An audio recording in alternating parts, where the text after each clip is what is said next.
The death of Moses, how God buried him. The mere mention of the name Moses arouses different images in the minds of various folks. The death of Moses is shrouded in some mystery in the Bible.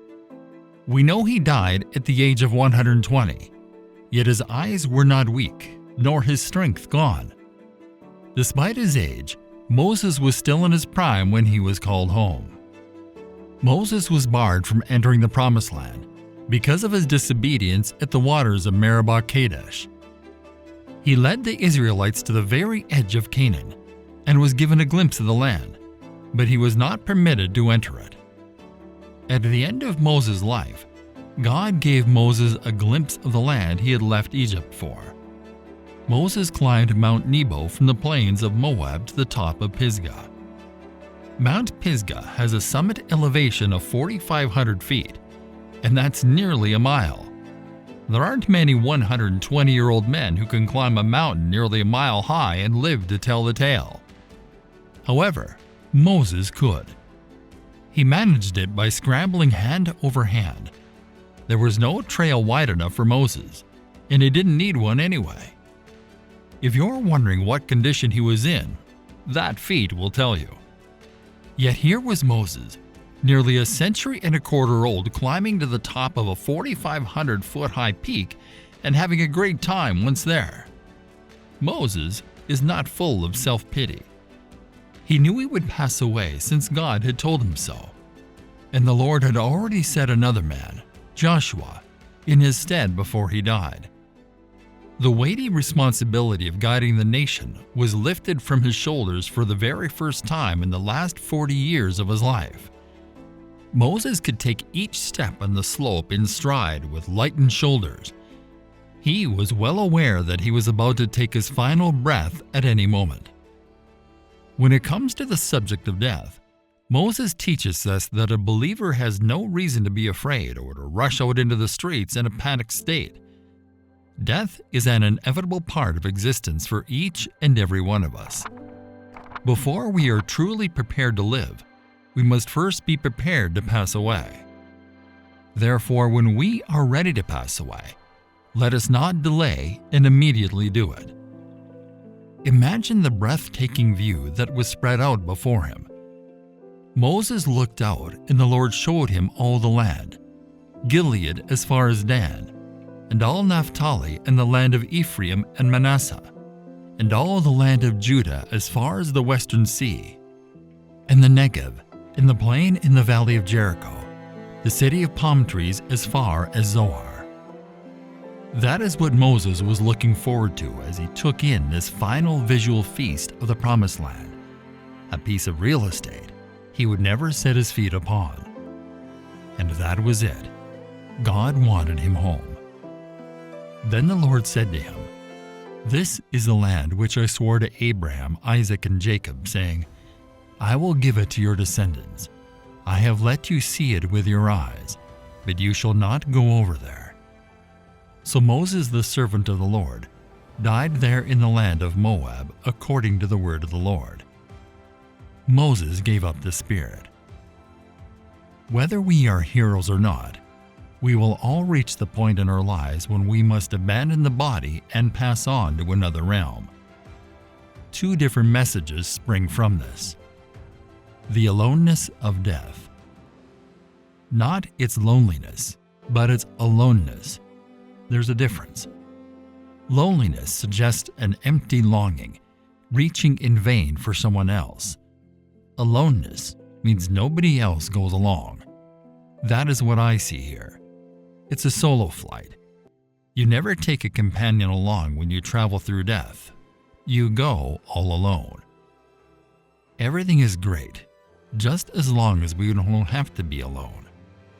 Perhaps that's what makes death so frightening to some. We are so seldom alone. On the other hand, Moses is all by himself atop Mount Pisgah. Joshua was not allowed to accompany them in any way, and Aaron had long since disappeared. On the rocky trek to the peak, where there was no discernible trail, there was just one solitary figure to be seen.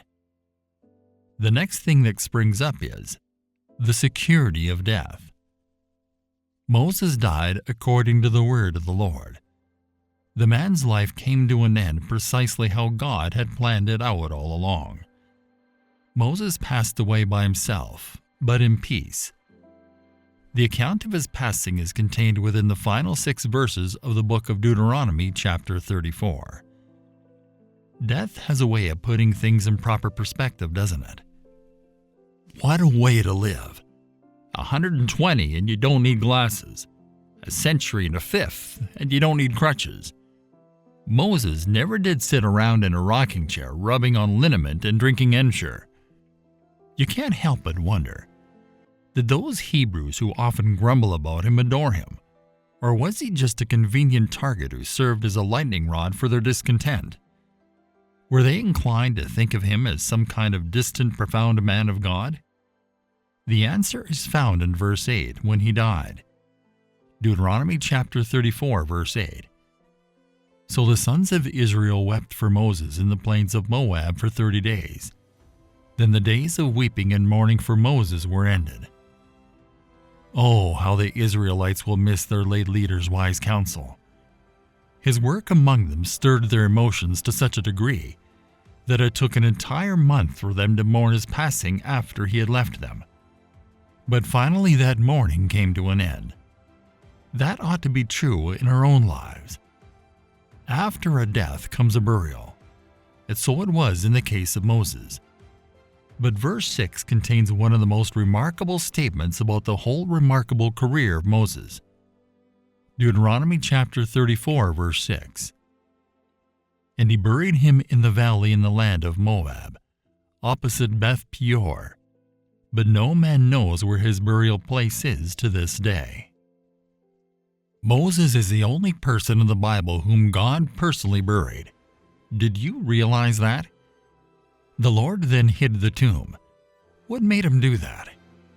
Because that grave would have been turned into a shrine. They'd still be beating a path up Nebo today, erecting shrines, selling popcorn and peanuts, offering various rides, and maybe even running a tram up there with big banners proclaiming Moses' burial place. So it was concealed. This was so crucial to the Lord that it even sparked an angelic confrontation. Jude verse 9 contains one of the stranger accounts in the Bible concerning this event. Jude writes, But even the archangel Michael, when he was disputing with the devil, Satan, and arguing about the body of Moses, did not dare bring an abusive condemnation against him, but simply said, The Lord rebuke you.